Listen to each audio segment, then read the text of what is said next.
Thank you for your introduction. Good afternoon, all. I'm Alexander Esper, and I'm glad to present you a part of my thesis work on GMI low frequency noise.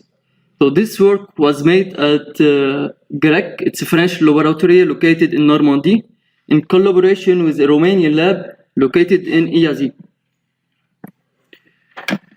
So first of all, I will give a small introduction about magnetic sensors and the characteristics allowing us to compare their performance. After that, I will present the GMI effect for high-sensitive magnetometry development. Next, we will see a model that describes the low-frequency magnetic noise regarding wire diameter. Then, I will present a way or a method to locate the noise source origin by making cross-correlation measurements. And finally, I will present my experimental result in addition to a comparison to the model. So what is a magnetometer? It's a device based on a magnetic sensor, or GMI in my case, and when we associate it with an electronic device and a feedback system, it gives a linear response to the sensed magnetic field. So some criteria are defined in order to characterize a magnetometer, such as its linearity, its dynamic in dB, its bandwidth in Hertz, its sensitivity in volt per Tesla, and the equivalent magnetic noise spectral density. The latter characterizes the noise of the measuring chain and fixes the detection limit, which means the minimal magnetic field that can be sensed by the sensor.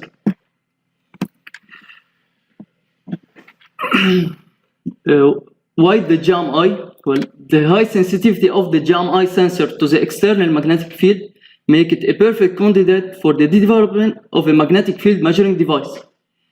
The GMI effect consists of a large variation in the impedance in an amorphous ferromagnetic conductor.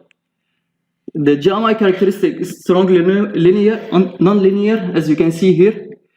However, we can fix a point of operation with a DC static field in order to maximize the intrinsic sensor sensitivity.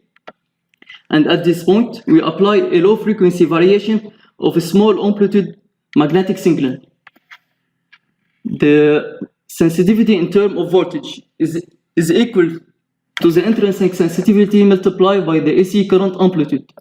And we can increase this sensitivity by using the off-diagonal configuration, where the GMI samples is strongly coupled with a pickup coil. So our study was performed on 3 GMI samples of a 24 mm long wire having different diameter of 80, 100, and 120 micrometers, and each sample was associated with a pickup coil of 450 turns. Here is the model to describe the low-frequency magnetic noise, but first some magnetic properties have to be evaluated, such as the anisotropy field HK, the saturation magnetization MS, and the imaginary part of the magnetic susceptibility T2, and the volume. But since all of the 3 GMI samples have the same length, therefore the factors that influence the model is the diameter. So normally, according to this equation, the magnetic noise level will decrease when the wire diameter is increased. The imaginary part of the magnetic susceptibility can be evaluated from the real part of the impedance as a function of the frequency, of the excitation frequency, real Z. Real Z, after obtaining the curve of real Z, a polynomial second-degree fitting is made. Thus, we can obtain this equation. And according to Bertotti equation, we can conclude that T0 is equal to the resistance of the wire, which implies this formula. More detail could be found in the given reference. The saturation magnetization value can be obtained from BH loop. So for the saturation magnetization for the 3 samples is the same as represented here. And finally, the GMI response of each sample allows to determine the anisotropy field, HK.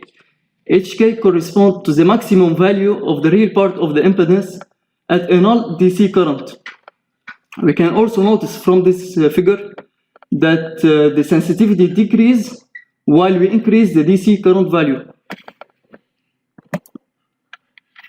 For the magnetic noise measurement, we inject the wire with an AC current. Then by Taylor series, you can obtain this equation, and the voltage at the terminal of the wire is represented here. This equation shows that the voltage at the wire is modulated in amplitude by the low frequency variation of the magnetic field. Finally, the equivalent magnetic noise is equal to the output noise, output voltage noise after the modulation divided by the voltage sensitivity. We should note that all our measurement was done in a magnetic shielded room at the Greg laboratory as to neglect surrounding external magnetic noise. Here is an example of result for the sample R100, which is the middle diameter.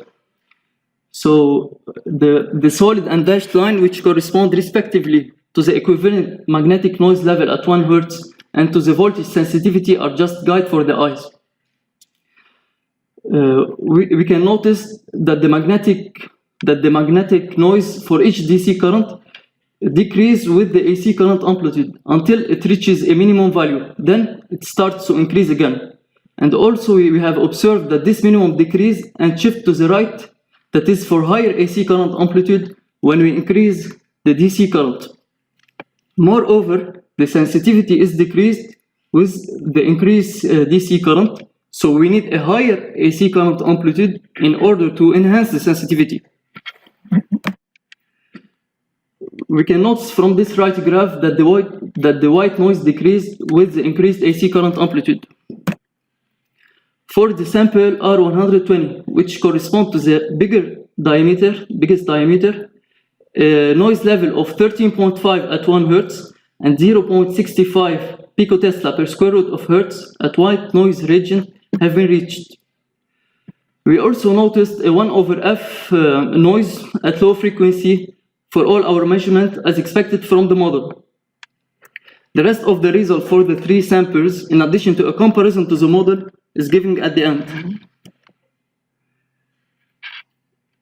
Studying the low frequency noise behavior regarding wire diameter is only relevant if the main dominant noise source is the sensor itself and not induced by the electronic conditioner or the excitation stage. So to ensure this, each noise measurement was conducted alongside with a cross-correlation measurement using 2 similar GMI sensors, 2 electronic conditioner, but a unique current source as an excitation stage. So this figure shows a measurement done with the sample R100. It shows gamma square AA equal to 0.97 at 1 Hertz and gamma square AD equal to 0. So correlation value meet the 2 required conditions that ensure that the main dominant noise source is the sensor itself. Previous work have shown the magnetic noise behavior at low frequency for different GMI material composition. Our new measurement shows the dependency of the magnetic noise regarding wire diameter for different excitation conditions.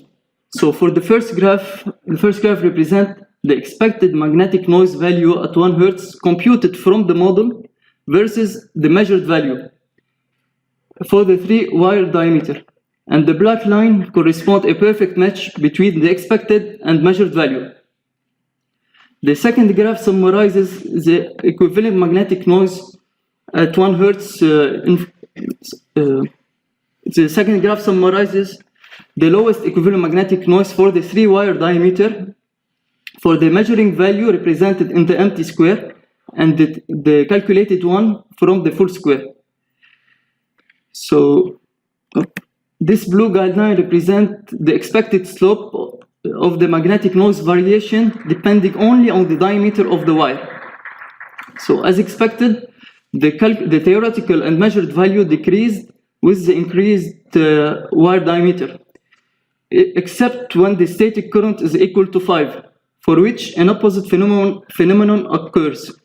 This can be explained by material inhomogeneity uncompensated at low DC current value. So to conclude, we have shown that the increased DC current results a decrease in the magnetic noise and the voltage sensitivity. And I have presented a setup for the cross correlation measurement, ensuring that the main dominant noise source is the sensor itself. We have obtained a good agreement between model and measurements.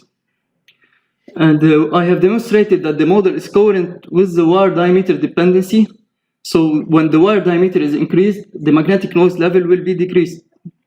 Yet there are some open questions, like how to decrease the second value in order to decrease Bn value or improve Bn value, and what is the largest wire diameter that can be used.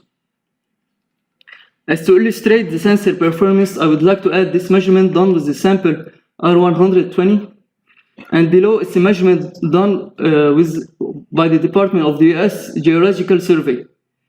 We can see clearly on both figures that something is happening at this instance. Later on, we observed that it was a geomagnetic storm that happened last month. Thank you for your attention.